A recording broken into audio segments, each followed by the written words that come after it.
നമ്മളപ്പോൾ പ്രധാനപ്പെട്ട ഒരു 3 ഡിഫൻസ് അപ്ഡേറ്റ്സ് ആണ് നോക്കുന്നത്. ഒന്നാമത്തെ, നമ്മുടെ രാജ്യം അമേരിക്കയുടെ സാങ്ഷൻസ് മറികടക്കാൻ വേണ്ടിയിട്ട് തകൃതിയായിട്ട് ഷാഡോ ഫ്ലീറ്റ് ഉപയോഗിക്കുകയാണ്.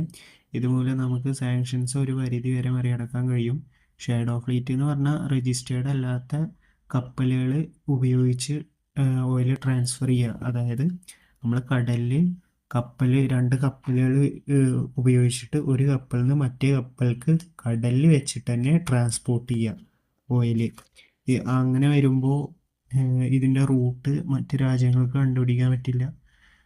ഇത് സാങ്ഷനുകളെ ബാധിക്കില്ല.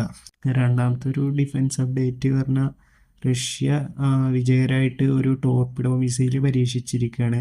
ഇതിൻ്റെ പ്രത്യേകത പറഞ്ഞാൽ വലിയ സുനാമികൾ ശത്രുരാജ്യങ്ങളുടെ തീരത്തുണ്ടാക്കാൻ കഴിയും. അതുകൊണ്ട് തന്നെയാണ് ഇത് അമേരിക്കക്കും യൂറോപ്പിനും ഉള്ള റഷ്യയുടെ പരസ്യമായ താക്കീതാണ് എന്ന് വേണം മനസ്സിലാക്കുക. അടുത്തൊരു പ്രധാനപ്പെട്ട അപ്ഡേറ്റ് പറഞ്ഞാൽ US ചാബാർ പോർട്ടിൻ്റെ മേലെ സാങ്ഷൻ ഇട്ടിരുന്നു. അപ്പം അത് മാറ്റിയിട്ടുണ്ട്. 6 മാസത്തേക്കാണ് സാങ്ഷന് എക്സ്റ്റെൻഡ് ചെയ്ത് തന്നിരിക്കുന്നത്. ഇതോടെ നമുക്ക് അഫ്ഗാനിസ്ഥാനുമായിട്ട് ഒരു ഡയറക്റ്റ് കണക്ഷൻ കിട്ടുകയാണ്.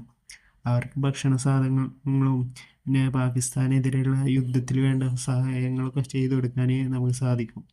ട്രംപാണ് പറഞ്ഞത് ചിലപ്പോൾ നാളെ ഇത് വീണ്ടും കിട്ടുമെന്നും വന്നേക്കാം, വിശ്വസിക്കാൻ പറ്റില്ല.